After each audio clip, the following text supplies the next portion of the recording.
Internet, the time is almost here, man. Next week, next Thursday. I'm going to have my period. No. I'm just joking. It's the live show. The live 1-year anniversary celebration. Listen, me and Miss Alyssa are going to turn up for the city. Past guests, special guests. It's going to be such a beautiful night. I'm excited. It's going to be such a special night, man. We've been telling you, listen, make sure you RSVP at ppsrsvp@gmail.com. Listen, I want to see everybody there. Listen, I heard somebody hit me that may come in from Florida. For real? Real talk, man. And a lot of people from overseas were saying that they were sad that they couldn't make it, but we're going to party, fun, and have a great time for you guys. Listen, hopefully we start to take this on the road. You know, I think I want to do Philly next. You know, there's a couple of spots I want to do. I need a cheesesteak. I never had one. Well, you're going to get one. But, Internets, make sure you're at the live show, man. It's next Thursday, May 4th, 7 to 11 at that WeWork location, that private space in Lafayette, man, in Soho, man. Listen, it's going to be a beautiful night. It's going to be a special night. It's a celebration. Hosted by Dallas Penn, sounds by DJ Ted Smooth, and me and Miss Lisa are going to turn the fuck up. See you there. Ow. Come on, everybody get set, let's go. It's the next episode. It's the Premium Pete Show. News, interviews, all of the info. Listen up, it's the Premium Pete Show. If you want the scoop in the low, down low, listen to the show, cause Milk said so. Fuck what you heard, better act like you know. Miss Lissa knows. It's the Premium Pete Show. Armed and dangerous, ain't too many can bang with us. Straight up, we no angel dust. Label us notorious. Thug that's niggas that love the bus. Y'all strange to us. Y'all niggas be scrambling, gambling. I'm in restaurants, Mandarin, and violins. We just sitting here trying to win, trying not to sin. High off weed and lots of gin. So much smoke, need oxygen. Steadily counting these Benjamins. Nigga, you should too. If you knew what this game would do to you. Been this shit since 92. Look at all the bullshit I've been through. So-called beef with you know who. Fucked a few female stars or two. Then I blew like when I move like Mike shit. Not to be fucked with. Motherfucker better duck quick. Cause me and my thugs love the buck shit. Fuck the luck shit, spit the aim. No aspiration to lead the game. Spit your game, pack your shit, grab your cat, call your click. Yo, Biggie, what the hell Biggie was talking about? Yo, Biggie was, listen, we only got to ask Bone and Bizzy about that. Yeah, we is, because they going to have to teach me and tell me about the breaths and how I'm Bone going to and get this Bizzy. done. I mean, Krayzie and Bizzy. Pause. But That's you know what? pause. Internets, welcome back to another episode of the Premium P Show. Miss Listen knows in the building. Ow. Listen, it's a special episode. I love when we're able to go from, like I said, actors, entrepreneurs, rappers, athletes, and, you know, just following up last week's episode with Leo Brancato, you know, Bronx Tale star, definitely someone who's, you know, just still on a journey to find himself again. Right. Now we just head back from, you know, the actor world and it's back into hip-hop world. But more so, there's more to hip-hop because hip-hop is multiple things. It ain't just music. What's the 4 elements of hip-hop? I mean, listen. Let me hear it. It could be family. Not could family. It could be clothing. Not clothing. It could be the way we move, the way we talk, the way we look, the way we dress. You know, it could be a bunch of shit. But the thing is, I love these guys that we're gonna bring on. Me too. Because they've done that and more. Internets, listen, I want to welcome Krayzie and Bizzy Bone to the show. Yes, Boom, boom, boom. Yo, yo. Boom, boom. I'm sorry, I just had to. First off, right off the jump, why Bone? Meaning, like, why is everyone named Bone? For people who may not know. Man, because it's kind of basically just a family name. You know what I'm saying? Because at first we was Bone Enterprise, and then right before we went to Los Angeles to try to hook up with E, we dropped the Enterprise, and it was just Bone because Bone is the last name. That's why everybody Bone is the family name. That's why everybody got Bone at the end of their name. You know what I'm saying? Because it's like a family, so it's Krayzie Bone, Lazy Bone, you know, Bizzy Bone, and all that. And then how did it, move into Bone Thugs and Harmony? Well, after we got with Eazy-E, we had a song called Thugs and Harmony. Mm-hmm.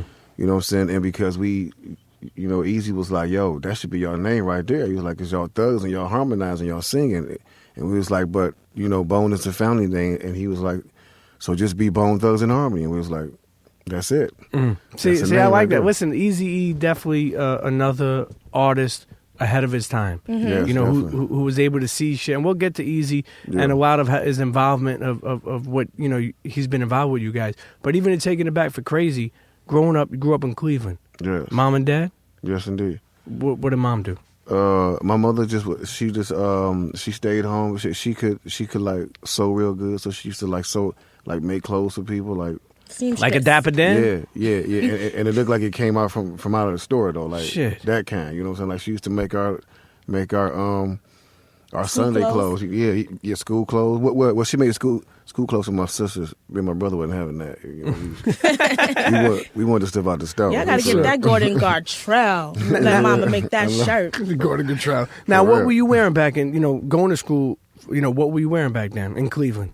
Like, what was the style? What was the kicks? What was the gear? Man, it was it was always like the little boots, the Timberland boots, the high tech boots, the jeans, Levi's or Lee's or whatever was in the style then.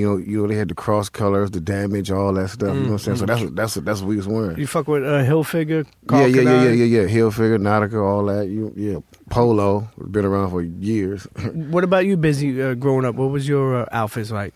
Everything that like Flesh and Bone. He always had a job. Like he he worked, like had a job. He was the manager. He was like 16 or 17 years old, and he always he always had a job. So I would wear whatever he would get, and he was one of the flyest dudes in school. So I was good, but I didn't really have too much for myself because I didn't really have too much. So You mean growing up? Yeah. None of us really did. You know what I mean? But we shared a lot. We shared clothes and everything. See that's a brotherhood right there. Yeah. Like it's funny because I never had a bigger brother, but I was envy of like kids that I went to school with that had bigger brothers because they were able to wear some of their clothes. At that time, they had certain Champion hoodies or a Hilfiger or a Polo. Yeah. Like they would just grab it from their brother. They were in a different school, so you know what I mean. And I didn't have a bigger brother to do that. So to hear y'all talk about passing along certain clothes like that and pieces that were official is a big thing. Yeah, I was the one who used to take the whoopings because I used to steal from my brother. Oh, okay. and we would all be wearing my brother's clothes to a house party. So my brother come up in there and kick everybody's ass. Like, what is y'all niggas get my clothes on for? What is? He had the Gucci velour and all that. You know what I'm saying? We had to have it. Yeah, that's crazy. What did Pops do? Well, man, my pops he worked at a steel mill. Cleveland is known for like the steel industry, and he worked there like his whole life. Yeah, in the steel industry. Mom and Pops stayed together for. They stayed together till I was about 14, 15. They stayed together, and then they split, and they split, and Is it harder like when is it harder when your parents split when you're a teenager or younger? Because like I split from me and my first wife. I got divorced when my daughter was 2. Yeah. So she didn't really know anything. Yeah. And we formed a relationship by me being in her life, obviously.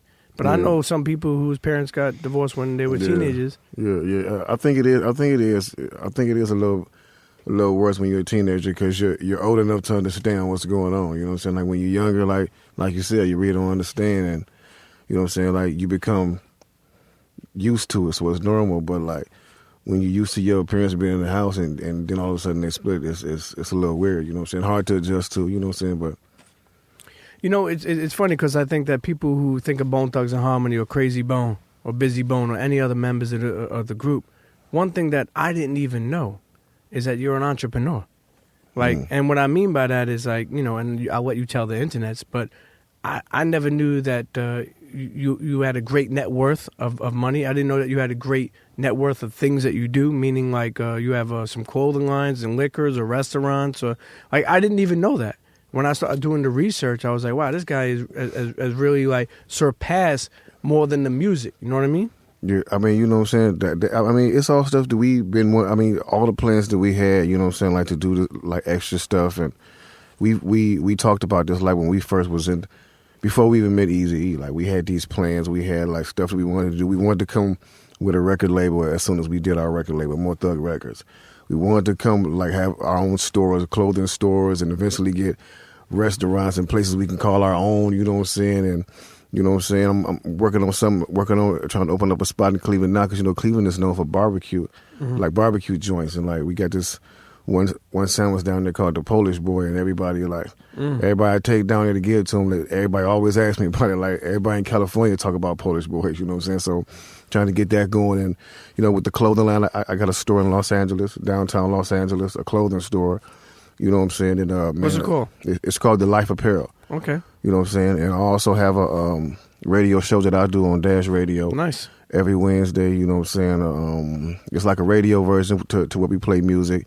I have another show, it's talk show to where it's to where it's visual, you know what I'm saying? So I'm dipping and dabbing and all that. What about man. restaurant? You have restaurant? Or you talk about that's the one you're going to Yeah. What about liquor? Is there something you have with liquor? Man, I dabbled in that. It's some things on the table for the liquor thing, but I just haven't found the right connection with that yet. But that is something I want to do, definitely. What kind of liquor do you like? Your dark, light, wine? I like dark liquor. Okay. Definitely. Yo, where did you get your entrepreneurial spirits from? I know you say from the group or things that visions and dreams that you had, but growing up, I think that some people listening may not have known. I'm not saying not everybody may not have known that you ventured off and done a lot of entrepreneurial stuff. Yeah, I mean, it basically comes from just watching, just watching dudes like Russell Simmons and Eazy-E, and Master P, just watching all that stuff along the way and see how these dudes, came and built.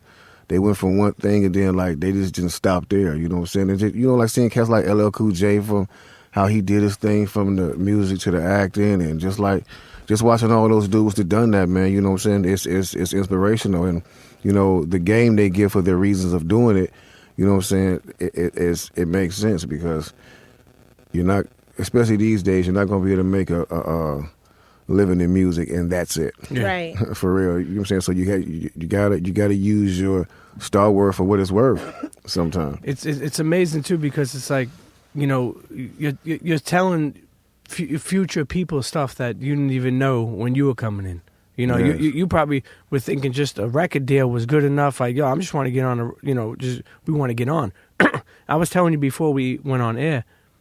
The story of Bone Thugs and Harmony is amazing to me because y'all from Cleveland. You left Cleveland. Yes. Because you're like, yo, we ain't getting signed out here. Ain't nobody gonna pay us to sign us out. Told people, and correct me if I'm wrong, but told people from your block that you're coming back with a deal with Eazy-E. Yeah. And you fucking did it. I'm like, yo, this fucking guy spoke that shit into existence. Yeah. But most people just see that shit like, oh, Bone Thugs and Harmony, Eazy-E, like it's simple. The road to that shit. Take us through, you leaving Cleveland to go to L.A. and how that deal even happened. Well, man, it was crazy. Like when we first decided, because we had came to a point in Cleveland to where we was basically like the shit in Cleveland on the music scene. But it felt like, okay, this is as far as we could go, because this is as far as Cleveland goes, as far as music right now. You know what I'm saying? Like we have so many dudes in Cleveland, approaching us wanting to do this, but it all turned out they was bullshitting. You know what I'm saying? So we was just, Flesh was actually went out to Los Angeles because he was going to school out there. He was into the basketball thing because Flesh was doing the whole school thing. You know what I'm saying? Like he was the one that had his head on our shoulders. He used to tell us we was dumb as hell. You know what I'm saying? But he was always like big bro. So when he went to Los Angeles, he was out there, just mingling with people, and he called us one day. He was like, yo, man, I've been out here in California and I've been to 4 house parties and it's been nothing but celebrities there, people that can help y'all. So he was like, we need to come out there. We was like, cool, but how the hell we gonna get out there? And we broke. You know what I'm saying? He like, well, I'll come back because he had a job at KFC. He was the manager at KFC, so he came back and he worked there, and then we hustled on the streets until we got enough money up to get the bus tickets. And man, we jumped on the Greyhound? On the Greyhound, just went out to California, you know what I'm saying? We knew some more of our people out there from Cleveland was going to school out there with Flash. So they had a 1-bedroom apartment, and it was 9 of us in this 1-bedroom apartment just mobbing on the floor, you know what I'm saying? And while we was there, you know what I'm saying, we one of our dudes from Cleveland, we actually walked to Tone Loke's house one day. Oh, that's right. Yeah. They turned you, his manager? No. His manager listened to us. Tone Lowe came to the door with a cigar. He looked at us, listened for a minute, then he turned around and walked back inside. You know what I'm saying? And anyway, nothing came from that. We got his manager's number. We talked a couple of times, but nothing ever came from it. And then we got our people from Cleveland had gave us the number of the Ruthless Records. So we just started calling her like immediately. Like as soon as we got it, called every day. And the receptionist one day when we called, she was like, you know what, y'all been calling every day. I'm definitely gonna have Eazy Eric call y'all back when he gets in, because y'all been calling every day. I'm tired of y'all calling. I'm gonna make sure he calls. Did you y'all. believe her? No, not really. You know what I'm saying? Because we had been calling for some time. So, but that day he called us back and Bizzy answered the phone. You know what I'm brother, saying? let me just tell you. Let me just cut in. Yeah, Bizzy. Tell us. Yeah, definitely. Love. This Bizzy bone thug. But yeah, when he had called, it was crazy because we were very, very excited, and it was just the break that we needed. It was crazy. We went through the earthquake out there, and we was at another place living at some other place. I had my baby mom down there. She was pregnant. She was sick. I was running her back and forth to the hospital. We ain't had no money. We ain't had no food. She ain't had nothing back at home, so, you know, she had to come out there on the bus or whatnot. She like, I ain't got nothing else. I need you. You know what I'm saying? I always been that kind of dude, you feel me? But, you know, so when he called, it was like crazy because I was like, oh my goodness, oh shit, Craig, say that one rap. You know what I'm saying? And Craig got on the phone, he rapped, and I spit something for him, and then he was like, I'm gonna call y'all back at like 8 o'clock. And You're talking about Eazy-E? Yes, sir. And hung up the phone. We running around there like, yeah, we good. Everything was cool. We expect everybody to be happy for us. And this young lady we was staying with, Ladina, she good girl. You know what I mean? Can't stop what God has preordained. But she locks her phone in the room. And yeah, exactly. What the fuck? It's all good.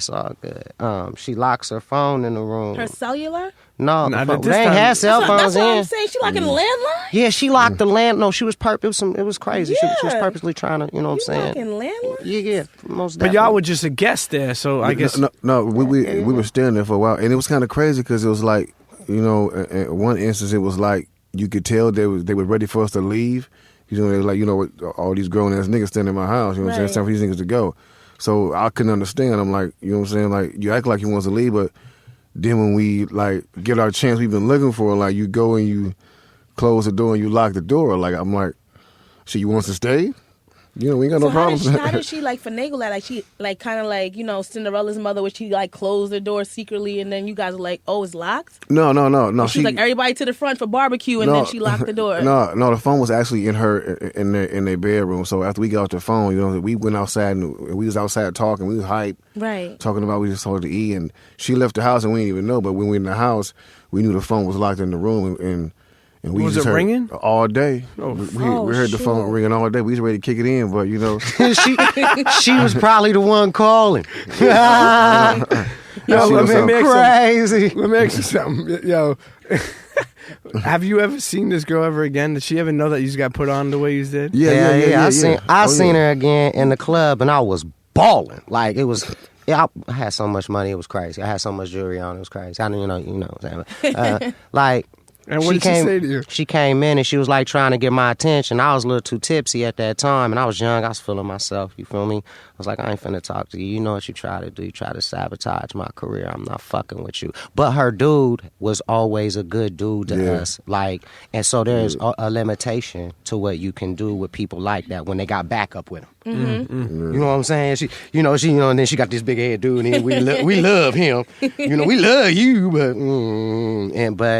but since then I've been able to talk to her. I made amends with her.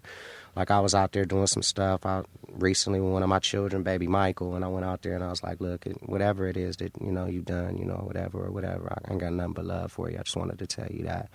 You know what I mean? So, yeah. But how did you guys make it past? Like, she really, like, literally closed the door. How did you, like, get around it? Well, before we hung up the phone with Eazy, he had told us he had a show in Cleveland coming up in, like, 2 weeks. Right. So that's the last thing, like, he told us. And, so we got the bright idea. We was like, yo, we got to get back to Cleveland to be at that show. We know where he going to be at. You know what I'm saying? We got to get back there. So we call home to talk to the person that gave us the number of the Ruthless Record, because they was on the music scene in Cleveland doing what they could do. Right. When we called home, we was like, yo, if we get back to Cleveland, do you think we'll be able to open up the show for Eazy. And he was like, yo, if y'all make it back to Cleveland, I can guarantee y'all a spot, an opening spot. So it was like, cool. So we hung up the phone and we like, now we got to try to hustle up some money to get back to Cleveland. You know what I'm saying? Like, so we had to try to get more money. We called home, ran schemes on our phone. Like, we stranded out here. We want to come home. We ain't got no way home. You took a one-way ticket out there? Oh, yeah. God damn, man. That was a dream, man. Oh, yeah. One-way ticket, so we had to hustle up money to get back home. And when we got back, you know, we went to the show and, you know, we did our thing. And then after the show, we tried to mingle with Eazy's entourage, acting like we was part of his entourage and get in. You know what I'm saying? But like only a couple of us got in. Me and Wish got locked out. I guess Flesh did too, and Lay and Bizzy got in. You know, they went to the back and they rapped for him. You know what I'm saying? And Eazy came outside and was like, "Y'all the dudes I talked to on the phone," and it was on after that. It was on and popping. You know what I'm saying? He asked us when we was ready to leave. We was like, "Man, we ready to leave now. We ain't got no luggage. We ain't got shit to take. We ain't got nothing. We ready to go right now." And he was like, gave us his number, and he was like, "Y'all call me in the morning." Next day we called him. He had like the Greyhound tickets ready. He had like $500 in the Western Union for us. We was like, "Nigga, we made it." we went and got that money out the Western Union. They charge you a fee 25 blunts a piece, huh? They charge you a fee too, don't you, when you take the money out? No. So the 500 was straight up 500? Yeah. Okay. He said 25 blunts. Yeah. Oh yeah. We made sure we had 25 blunts a piece for the next trip back to California. And you stayed in California for a minute after that? Yeah, man. He sent us out there and he told us, he was like, I got like a few more shows, but when I get back, I'm gonna come holler at y'all. So when we got out there, they had somebody pick us up from the Greyhound station, drove us straight to the record company. And we knew it was on because, like, when we walked in, the receptionist, the one who like told him to call us back, she was like, "Oh, so y'all the Bones and Thugs, huh?" And she was like, "We hear y'all supposed to be the shit. Eric been talking about y'all." Oh, that's dope. And we had only rapped for him over the phone, so we like, "Oh man, shit, he been talking about it. It's on. It's on and cracking." So they put us up in a hotel. He came back, and man, for the day he came back, he came straight to come pick us up and start taking us to the studio to different producers. He took us to one producer after another, you know, until we finally met DJ Unique. And when we met him, you know, like, we just clicked so, like, perfectly. We was like, we don't really want to go nowhere else. Like, you know, like, this dude understands our sound. So right. let's keep working with him. And go ahead. How did you guys develop your sound, though? Like, it's a sound unlike any other. Yeah, people used to be like, you know, like when we first came out, they used to ask us, they used to be like, "Yo, is it a Cleveland sound? Is it a Midwest sound?" When we came out, it was a Bone Thugs and Harmony sound. But what people made you guys like it. just start rapping fast and adding the harmonies? Like, what that about? It came together. You know, it came together with Krayzie most definitely when he came up out of prison. And I just learned today, you know, he heard a line from Big Daddy Kane and he implemented on it. And before then, we had a record out called Faces of Death, and this was before he went to jail. And Lazy Bone had a verse that was like, "We hyping them up, we striking them up, we giving them what we like, we're letting them know the book of the flow and da da da da da da da da da." So it came together, like, you know, everybody put it together. But when Krayzie came home from jail, it became, this is what we are going to do, and this is how this is going to work. So everybody got into the lab, and what basically we was like writing in the basement. We didn't have a lab, we didn't have a studio in that.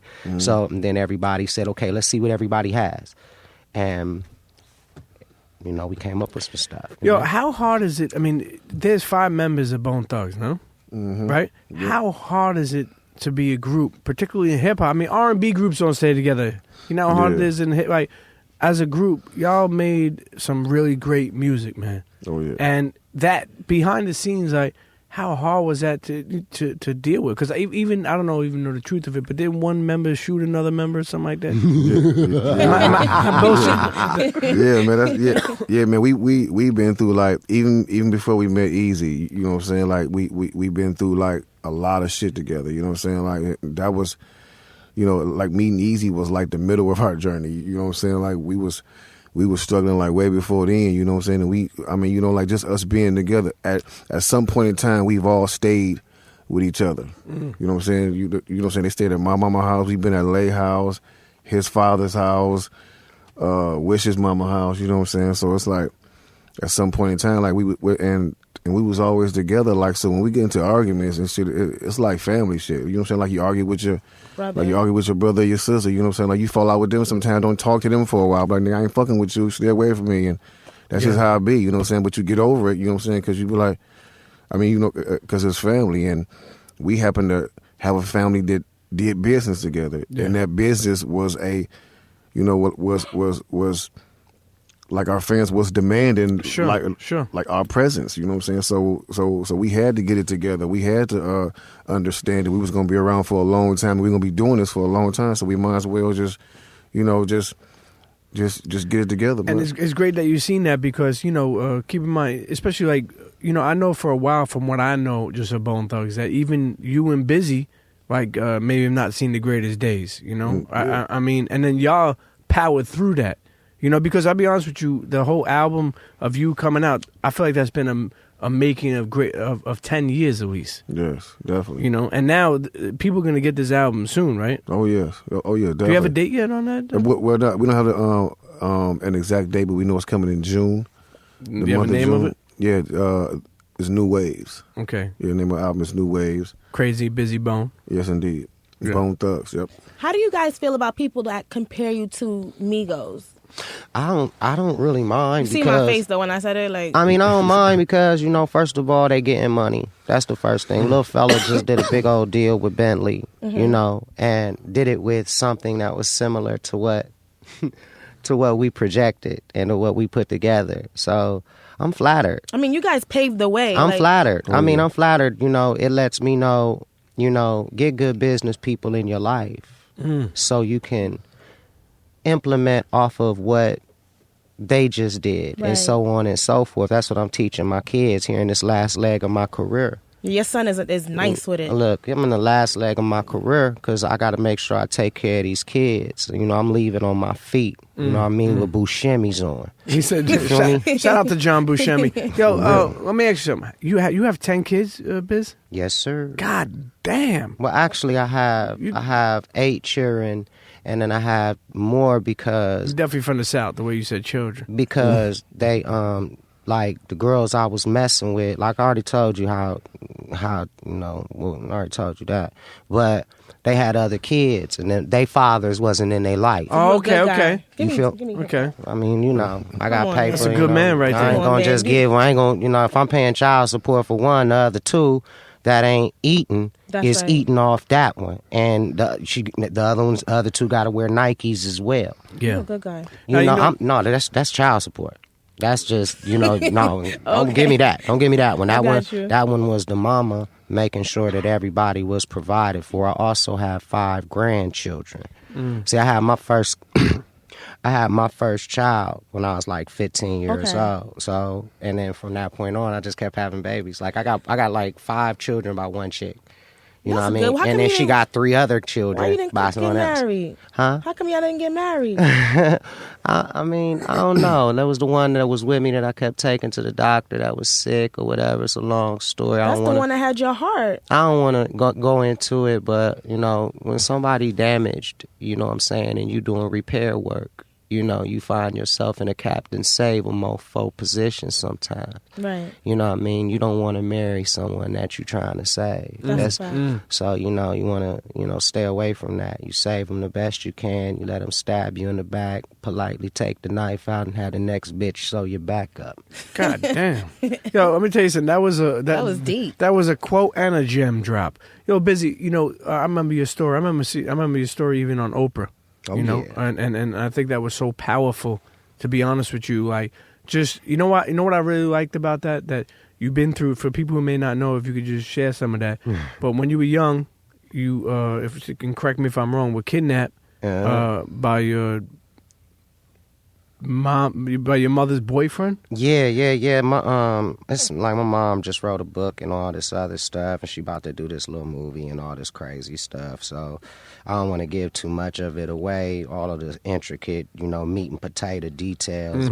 Yeah, it was NBC was involved, Brian Gumble was involved, Adam Walsh was involved, and so on and so forth. It was a big to-do, you know, about what went down and so on and so forth. But, you know, like, that kind of stuff made me really, really tough. I'm a real cool dude, you know what I'm saying? You could suffocate me, I'll still be cool. I look at you in your face like that's all you got, bitch.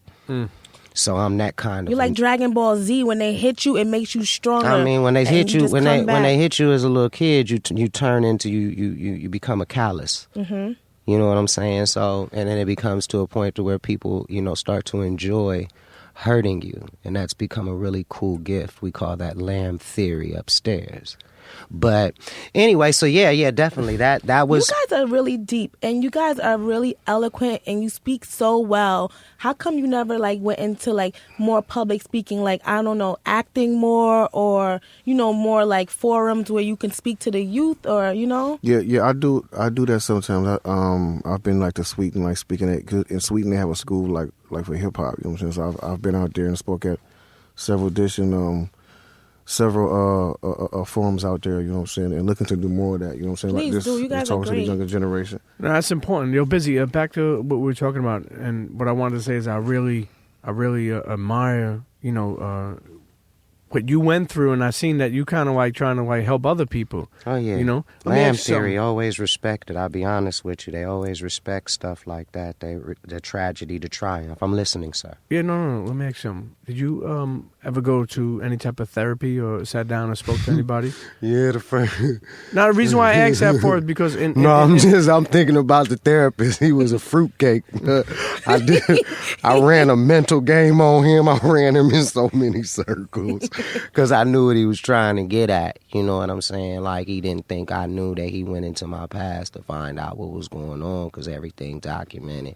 And he tried to sit down with me and talk to me like he was just, you know, but I've been smart. I was reading college books. The dude who kidnapped me, you know what I'm saying? I was reading his college books and shit while we was hiding up under clothes in the back of the van. FBI was looking for us, all kind of crazy shit. But yeah. How long were you missing? Can we at least say that 2 part? years. I was missing it for 2 years. I left at 4 and I came back at 6 years old. Was that guy nice to you as you were gone? Like he just wanted to keep you? Or were you up for ransom? No, I'll let you see the movie. I I'm don't want to it. spoil the movie because it's my mom's chance Right. in order to tell her story. Right. You know what I'm saying? So I don't really want to spoil you with the gruesome details. Is it going to be but in you're gonna theaters love or it. is it going to be... I could see it on Lifetime. That's why I'm asking. It's going to be a Lifetime? Yeah. I mean, I don't think it's going to be on Lifetime right at this point. You know, Dr. Dre he sat down with me and he talked to me about doing the Donald Goyens movie and so on and so forth. So I'll be probably going in a few different routes, you know, and with this because it's such a powerful story. Yeah. You know, we're looking for Don Lemon to play Brian Gumble. That's smart. And a couple other dope things that I got going on. But yeah, I don't want to spoil it too much. Yeah, no doubt. Speaking of movies, what do you guys think about Straight Outta Compton? Crazy how dope it is. I think it is one of the bombest movies ever. Like, just the way they captured everything. They had like one or two major actors in it. Right. And everybody else was newcomers, but everybody held it down. Like, dude looked like Yellow, dude looked like Eazy, you know, Cube's son. Right. And the other guy, you know, the way he played Dre, you could see that it was a Dre and Eazy movie. Yeah. I thought it was just so dope. You know, when I seen that, I always thought I had a question, and it's funny how life, that next thing you know, we're doing an episode with Bizzy and Krayzie. In the movie, you know, when Eazy's on his deathbed, y'all hand him a tape. Yeah. Did he ever get a chance to listen to that tape? Man, I don't think he did. I really don't think he did, you know what I'm saying? Because everything happened so fast, like, you know what I'm saying? Like, it was like, to us, it was like, one week they announced he was in the hospital, and the next week and a half he was dead. You know what I'm saying? So it was like, you know, everything just wasn't. That was a crazy time. So I really doubt he got the chance because he started like disappearing and not being around like towards the end of us recording Eternal. You know what I'm saying? Because we was just wrapping that album up, and we was actually waiting for him we had done everything, and we was just waiting for him to, because he was supposed to be on Give us the money. a song. He was supposed to be. Wait, what'd you say? Give us the money? Yeah, because we finished the record. We want that bag. We was waiting for the Yeah. paper and then rent. Well, like he had us in this big mansion. We didn't even know he was Yeah. sick or like that. I Yeah. swear we were. Yeah. Well, I myself personally and everybody else there's like, and I had my kids down there. I had my girl down there, the one that was pregnant. She done had the baby. I got 3 kids down there. We in the guest house. You dig? They got horses and everything. We had to start like a ranch in Right. Chatsworth. You know what I'm saying? But anywho, yeah, it was crazy. We didn't even know. Go ahead, Cray, but man, that's No, I'm just saying he was supposed to be on the song Mr. Bill Collector. I'm saying he was supposed to put a verse on the song, but he never did. You know, and just like he said, he had us. We was wondering what was going on because, like I said, we was in the house. You know what I'm saying? We didn't have no food, and we called him like, "Yo, bro, like." You know, and we finally get him on the phone like, yo, bro, like, if you're going to have us like this, why don't you just send us back to Cleveland? At least we can hustle. We not from here. Right. You know what I'm saying? At least we can go home and be in our element and we can do what we do. And then he was like, no, I need to talk to y'all. Aww. And he told us to come to the office. And we went to the office and this is a part of the movie that that really hit me because that same little manila folder that he went to Jerry's house with when he found all the proof is the same folder he hit us with like, yo, this is what I'm going through. And he threw the folder on the hood of his Benz like, this is what I'm going through. These motherfuckers been robbing me. Damn. And I thought they was loyal. Speaking about Jerry Heller, you know what I'm saying? He said, and I thought they were loyal, you know what I'm saying? And he felt real bad because he felt like he was a fool and he lost his group because of it. You know what I'm saying? Like, so this is stuff like he was telling her, this came from him. I'm not making this up. Like this came from him. So because we was ready to leave, and we was like, yo, when he showed us this, we was like, yo, bro, you should have showed us this in the first place. Like, Sure. we riding. You know what I'm saying? Right. This is all you had to do. He was like, but I want y'all to stay because this new Ruthless I'm about to build is crazy, and I'm starting it with y'all. And like a couple of weeks later, it was new people coming in, like new people, like new employees, and we going to the office. We seeing Jerry Heller in the office flipping, throwing shit around, mad as hell. And you know the receptionist is like, oh, he's mad. He just got let go. And so after that, it was just like a whole bunch of stuff like transpired after that. And it was just crazy. Yeah, the movie to me was very, very eye-opening. You know what I Definitely. mean? We didn't know during that process what was going on, and then how he just passed out in the studio getting NWA back together Right. while we was sitting at the crib starving, not knowing what was Yeah. going on. We didn't know none of that. That opened up my eyes. You know what I'm saying? To what what was up and stuff like that. You know, but. Anyway, you could put 2 and 2 together and so on and so forth. You want to always, think of the positive things as far as that goes. Right. You know what I mean? But yeah, we didn't even know it. And then this guy came through. His name was Ed. And he said, y'all need to just go ahead and go home. After all that stuff that Cray said happened, because some of that stuff I had to miss because I was with my kids. And, I'm trying to get myself together, whatever. I think I sent them home after a while. On the Greyhound, just trying to ride it out and figure out what was good because we already had Thuggish Ruggish Bone out. It already sold like 4 million records, Right. And it was like a half of a record. So if you sold 2 million records with a half of a record, then that was like 4 times platinum. Right. You know what I mean? So anyway, we had money, it was there, and then finally we took the hint, like okay, maybe we need to just go, and I don't know where in that transition that he wound up getting sick, but it happened that way. And then when we got home, we was in Cleveland. I know I was in a dope house.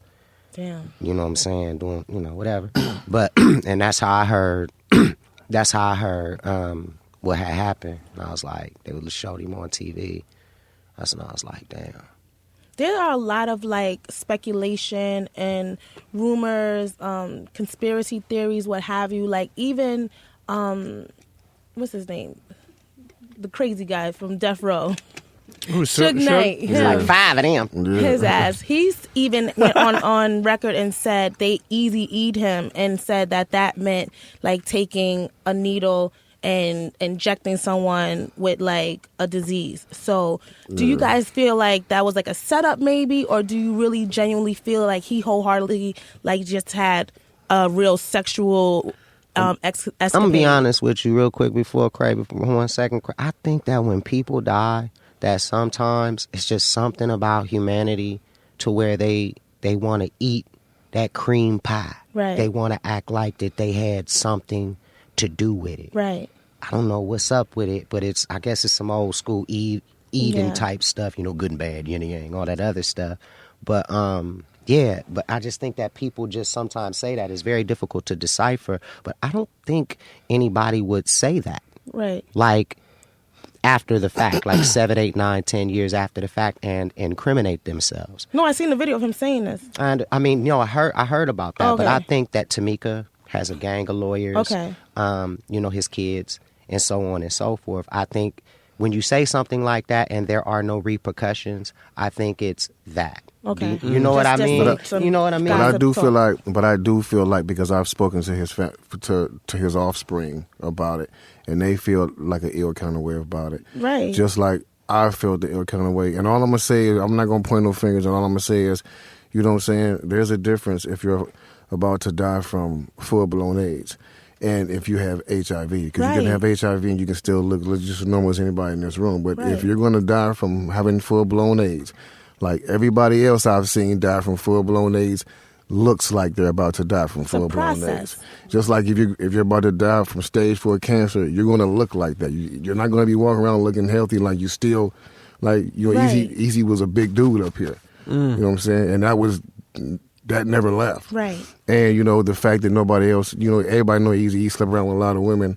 No other woman has ever came out and said no other woman, and he had several women pregnant at the time. None of those kids have it either. So, you know what I'm saying? It's just some things that could be. And I know once I talked to his son, who felt very, very strongly that something happened that wasn't supposed to happen to his father, because he was also in tears when he was talking about it. You know what I'm saying? Like, so I know, like, he was the closest to them, so he know, something. Yeah, and it's just funny to everybody, you know what I'm saying, and it's just, but we'll never know, you know what I'm saying. There's a lot of conspiracies in this business that we'll never know until God reveals it. Right. Yeah. Well, I mean, forever rest in peace and rest in paradise to Eazy, man. Always. Yes, definitely.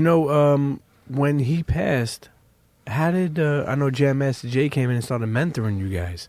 Yeah. How did that happen? Man, we was always cool, like with because of LaBelle, he used to always be Shouts around. to Steve LaBelle. Steve LaBelle, he that's where he started with Run DMC, and he's always been around them. Those some of the first people he introduced us to, and like we always clicked with them, whether it was Run DMC. And Jay, we would always hang out with, you know what I'm saying? Like, 'cause Jay used to come to the studio. Jay used to give us tracks.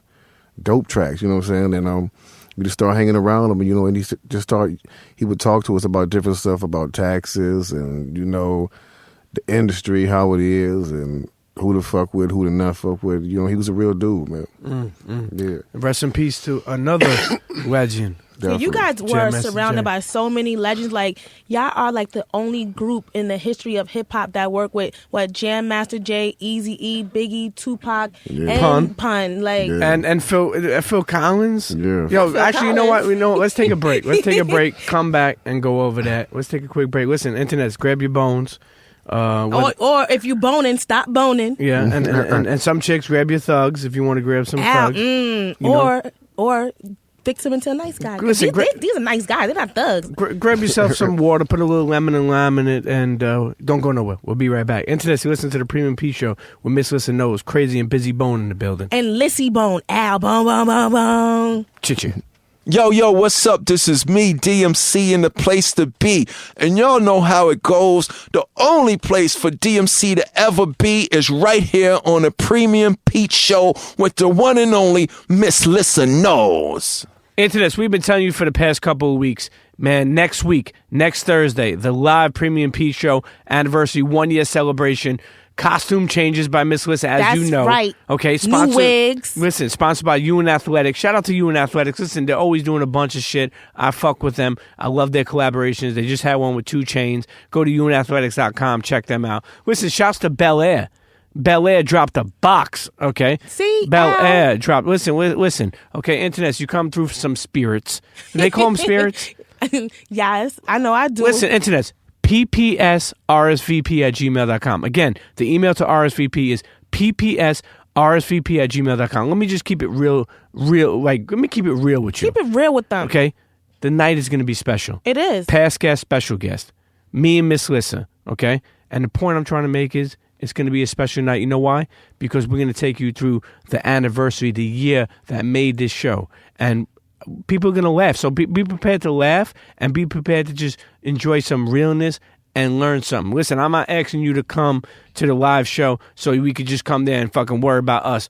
Listen, you're gonna leave either fucking laughing or drunk, or you learned something. But internet, make sure we see you there. I can't wait. Next Thursday, May 4th, 7 to 11 at that private WeWork location. Peace. CHEA. Internet, and we're back sitting here with Krayzie, Bizzy, Lissy Bone, Premium Bone, okay? Premium Bone. And anyway, listen, we got to get back to how many people you fucking work with. Yeah. Like, it's amazing. First of all, as a New York, as a Brooklyn night. When y'all did Notorious Thugs. That's my shit. Let me tell you something. One thing I loved about it is because Biggie, you could tell he studied that shit. He sounded like the way you flowed. Yeah. And I was like, yo, I remember the first time I heard that shit, man, I feel like he introduced y'all to me, but more importantly, he just made that shit sound so smooth. Yeah. And then I was like, oh, these guys are smooth. Right?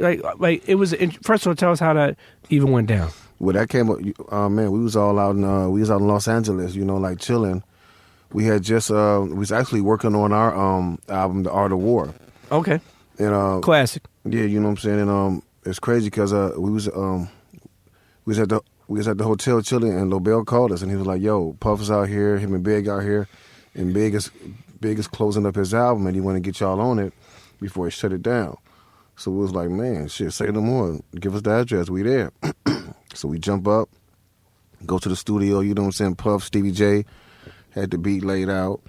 Big was sitting there, you know what I'm saying? Laid it, had everything on the silver platter for us, meaning the herb and the Hennessy. Shouts to Big. Literally on a silver platter, you know what I'm saying? So we went in there, you know what I'm saying, indulged, fucked around, passed out in the studio, passed out, woke up, went in the booth, man, and dropped that shit. And the whole time, Big was just like there, like sitting there, like sitting at the booth, like just listening to us as we each went in there, like, yo, this shit is. He was like just amazed, and he was like, after the last person went in, he was like, yo, Puff, I'm taking this shit to the house, man. He had to get his breaths together. Yeah, he's like, I'm gonna take this shit to the house, and even when he left, he listened to the track the whole night. Puff said. So you didn't hear him do his verse? No, we didn't hear. We didn't hear the song until he had passed away. Till after he passed away, like that's the last time like we had even heard anything of it, except for when Puffy was calling us, letting us know the album, the song made it. It was fire.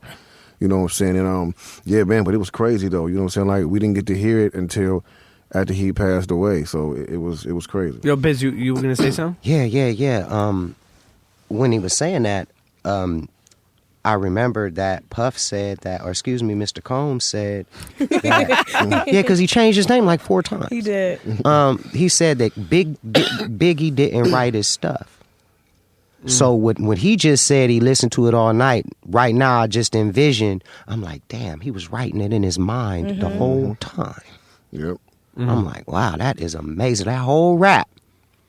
That shit was hard. You one bad mofo. Did you guys have to give him any tips on like breaths or like how you do it or nothing? No. We didn't know how he was gonna come. I didn't know. I thought he was gonna do. You know what I'm saying? To find some way like to a slow flow, maybe. To do him. Yeah. You know what I'm saying? Because when we did a song with Pac, like Pac was like, I don't That's do my that. shit too. I don't do that shit. I ain't doing that shit. I'm sticking to me. And Pac came in with his. So he wasn't gonna do no Bone Thug shit. He was gonna do what he does. America's most wanted thug. Yeah. And he made it sound good though. Yeah, he did it. How was that session with Pac? Dope as what? We had so much fun. We're smoking so much weed and drinking so much Alizé. All the Outlaws was there. Yak was there. May he rest in heaven. Everybody was there. It was so dope. He rode up to the studio in a bubble eye white Rolls Royce. I'll never forget it. And he rolled up. back then we wasn't into pictures and Instagram and all that nonsense. Mm-hmm. You know, it's cameras, We get the hell should've been. out. Let's keep it 100. Black Planet. Right. And so on and so forth. But he went in there and his work ethic was amazing. And just to know that both of these legends and both of these artists, the stars, how they did their business. Pac went in there and did his stuff in 15 minutes. Like one head quitter. Yeah, one hit quitter, but he did like maybe 2 or 3 vocals. Now Big, he wrote it in his mind, and then he did it wherever he did it. I don't know the process, so I'm putting it together how these legends Right. put their stuff together in the prime. of What's their your life. legendary process hit you, huh? with you guys coming out with this new project? Like, what was your process? Rocking and taking everything we've learned, and myself taking everything that was learned and giving ideas. Right. And I talked to Cray. I said, look, Cray, I think one of the things that make us amazing and what makes a song is when one person comes up with a cool cadence and a cool harmony and a cool pattern that the other artist or the other brothers make sure that they do something similar as well in their verses, and then that way everything correlates and becomes a song. But if everybody goes in there and just goes for theirs, Right, trying to OD on the next person. or not even that, just trying to respect someone else, like this is your thing. You go in there and you rock the house, pimping. I don't want to take nothing from you, because I do that all the time with new artists now. I won't hardly listen to them but old school stuff because of that. You feel me? So both of these dudes are legends. I didn't get to see the process, but the process of this one was a culmination of everything that we've learned. Some freestyling in there. Like one of the songs I just went in there and I didn't do no writing on. I think it's the song with Yellow Wolf too. Gravity. Gravity. I just went in there, closed my eyes, That's dope. and just came up with it. You know what I mean? Because I wanted to try it, and I wanted to try it on something major, and I wanted it to be good. So that's why I did that. So it was just different. Now, what about Pun? How did that go down? Man, Pun, man, you know, it's crazy, man, because, you know, like, we go way back with the Terror Squad and Fat Joe. You know what I'm saying? Like, Joe was, like, one of the first artists in the game that, like, took us in.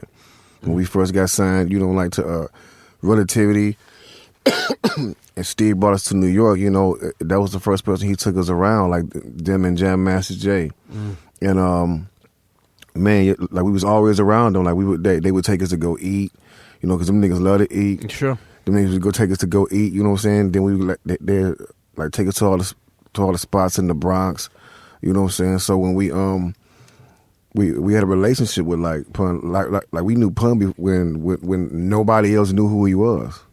We knew him when he was just like hanging around Joe, you know what I'm saying? Like, but he flowed for us one day. We was like, yo, man, this nigga got some flow. Like, had our kind of flow. We like, yo, this dude is dope in the motherfucker. And Joe kept telling us, yeah, he about to come out, you know what I'm saying? And you know, man, so we had that relationship, and when I worked with him on the album, all I did was call him. I was like, "Yo, man, I want y'all on this song," and they was there like, "Bam." Damn. Right.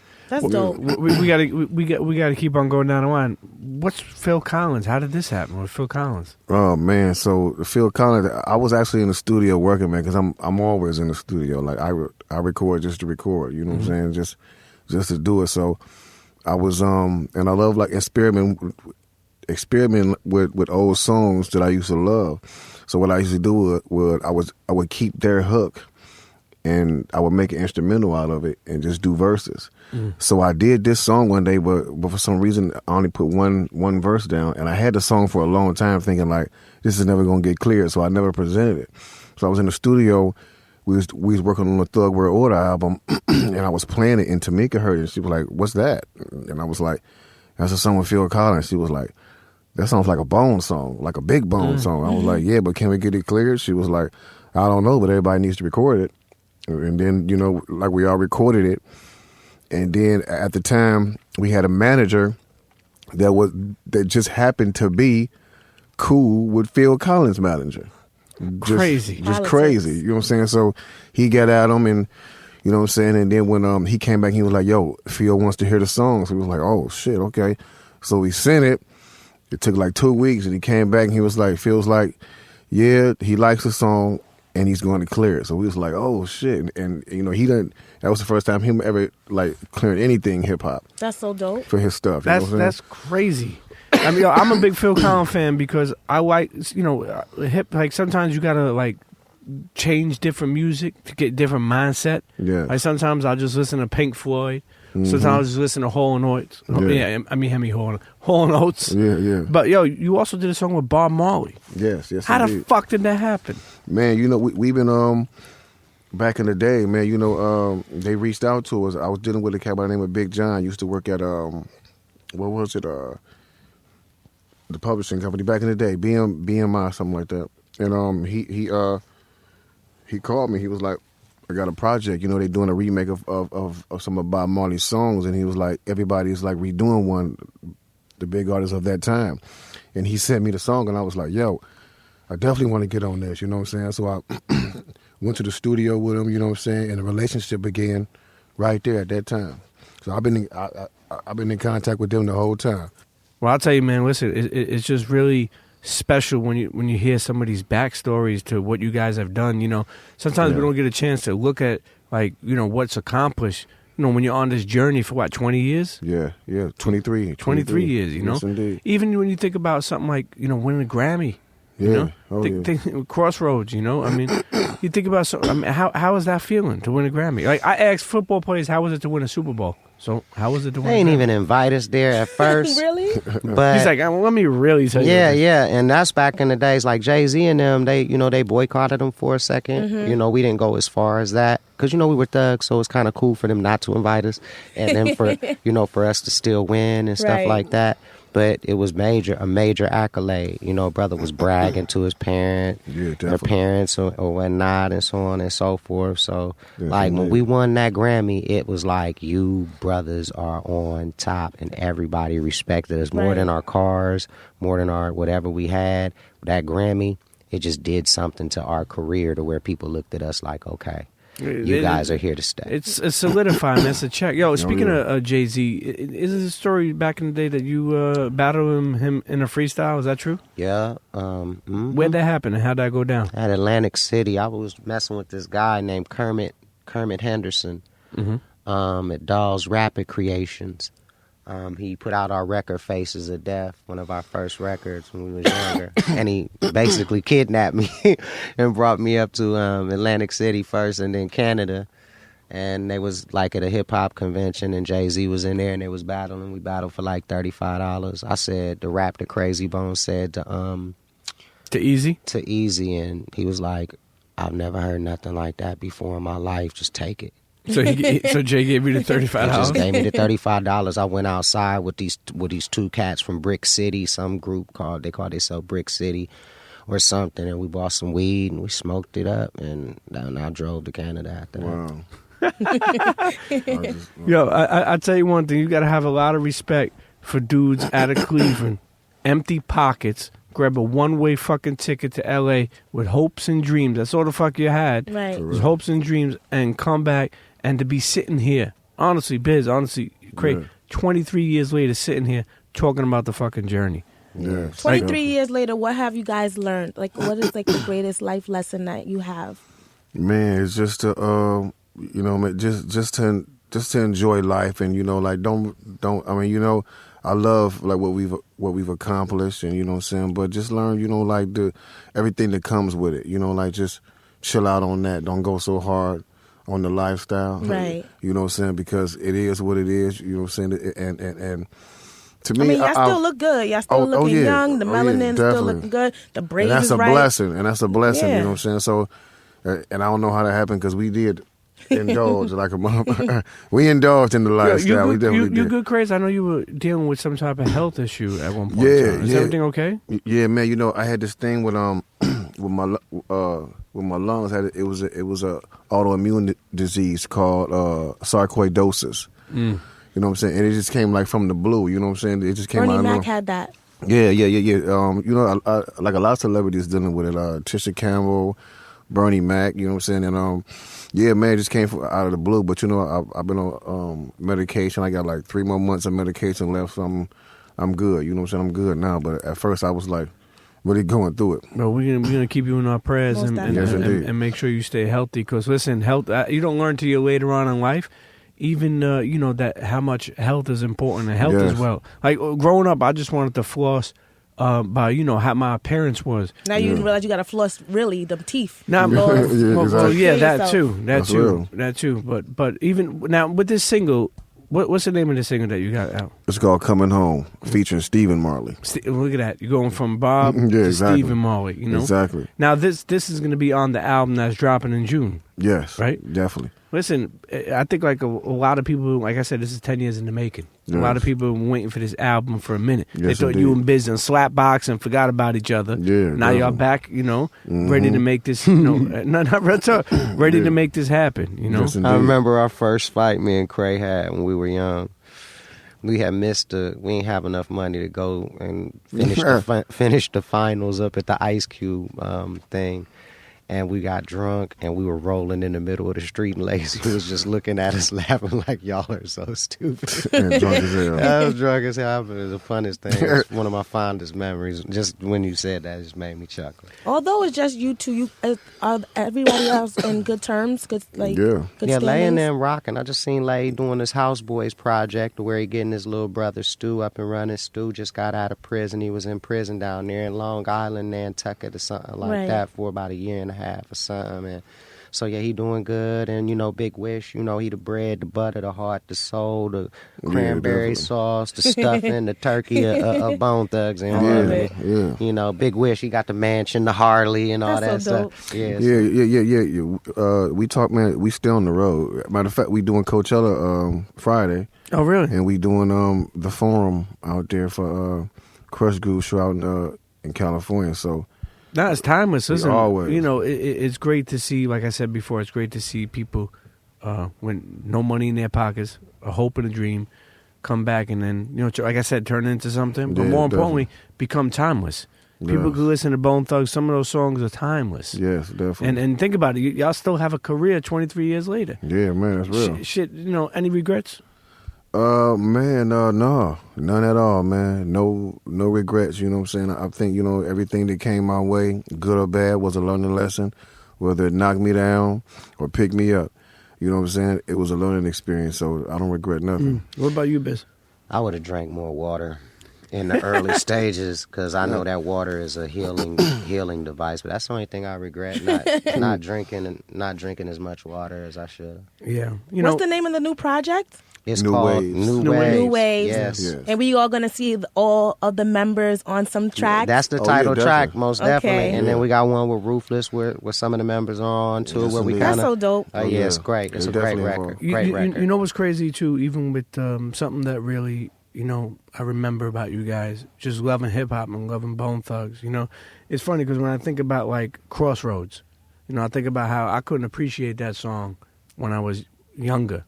You know what I mean? Because I didn't, like, you know, it's funny because I think about it, like, until I got older, you know, knowing how close death was, Yeah, you know, like think about it. When you're young, you feel like you're going to live forever, exactly. you know? But then you hear a song like Crossroads, and, you know, as you grow up, you realize how short life is and how blessed you are to exist. Real True. talk. Like, and I Yeah, think that's that's real. something that, you know, even though I know it became like a mainstream song to like a point where it's like, you know, maybe it's not one of your favorites. Yeah, That's still one of my favorites. No, but what I'm saying is, like, you don't realize that shit until, you know. yeah. I'm gonna miss my Uncle Charles, y'all. He should have been gone in front of his home. That's my shit. Ooh, don't. Gotta leave And the on. dog, Gotta the lose dog. strong. Oh yeah, for That's my shit. Whose When dog he is that? Put the fingers on and his Man, eyes went to the back of his head. That's my who shit.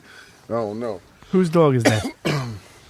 Oh, that was just a saying when he said, "Man, I really miss my dogs." We used to be called because like in Cleveland, we got this little thing at the Cleveland Stadium to where they had the dog pound and the fans be like screaming and stuff in there and stuff like that. So we had in our saying in Cleveland, "What's up, dog? What's up, dog? How you doing?" You know, so a little saying and shit. Yo, lastly, we're winding down this episode, but what's the deal with Farrakhan settling the beef with Dog Pound? You know about that? Yeah, I was there. I was actually me there, and I didn't really even know that we had any beef, but it must have been some ill feelings. And you know, Corrupt was there, I was there, Snoop was there. I think it had a lot more to do with like Death Row and Ruthless Records because everybody was in prison or dead at the time. So I think that Corrupt wanted him and myself to kind of like bring the two things together as well as Snoop. So I was all in and, you know, gave him a big old hug. He's been my homeboy ever since, you know, even when he lost his wife and stuff like that, you know, you know. Like, so he's just always been my friend, you know, from that point. And that's Lazy's homeboy, you know. When they go out and kick it, y'all better watch out. For real, Lay and Corrupt. That's so dope. Yes, indeed. But yeah, that's what happened. And, you know, the minister, he always takes care of the brothers the best that he can. His whole plight is that. Well, definitely shouts to Farrakhan and definitely shouts for stopping by. Listen, where could they, Bizzy, where you at on Instagram? I'm MRMCCANE, Mr. McCain on Instagram, and I am Bizzy Bone on Twitter. What about you, Krayzie? I'm on Instagram is Krayzie_Bone. Twitter is I am Krayzie Bone. Listen, internets, look out for in June. We got that new wave, right? Yes, by Krayzie and Bizzy Bone. Also got the new single out. You know? Yes, indeed. With the young Marley. The young Marley. You know? Next generation Marley. But listen, I wish we had more time, but we did go over a lot of things, and I think that, you know, like I said, it's inspiring, and I love the entrepreneurial. Keep that shit up. You know, love to let people know, especially by the time if I see Bizzy again, how many more kids? You done having kids? Oh, no, he ain't. No, I'm not done. I'm not Can done. we come to the baby shower? You can show baby enough. shower. Which you one? You can show enough. We're gonna have a couple. I'm gonna have a couple twins. You know, do the in vitro thing or whatnot, and I'm living life like I'm living life to the fullest. This is a new time. Y'all can make a whole new baby thugs in harmony, like in vitro. Pop all 4 out right there, right then and there. Actually, last thing, your son's in the business. Oh yeah. What is the most important advice that you gave to him so far? That you think? You know, I told him, I said, son, you know, after I finish this record with Uncle Krayzie, I promised that I'm just going to focus on you and take you to the next level because you got it. So, you know, I just basically, he's like, Dad, just watch my back and just let me rap, you know, and anybody that I get at, anybody that call me, I'm going to tell them to call you. And just watch my back. His other brother is with him. His other cousins are with him right now. But they all holding down jobs and maintaining while the dream is becoming a reality. So, yeah, my son is very proud of him. I call him a prodigy. He's like a spitting image of you, too. Smart boy. I love it. Check for young Bizzy, man. But definitely, listen, Krayzie, Bizzy, like I said, appreciate y'all stopping by, chopping it up with us. We wish you nothing but the success. Best of success and blessings. Internets, listen, check for them. Make sure you subscribe on iTunes, follow on SoundCloud. Keep on leaving comments. We got that live show May 4th. We'll see you soon. Yeah. Internet, see you next episode. And make sure we going to tell everybody. Cheers. Yeah.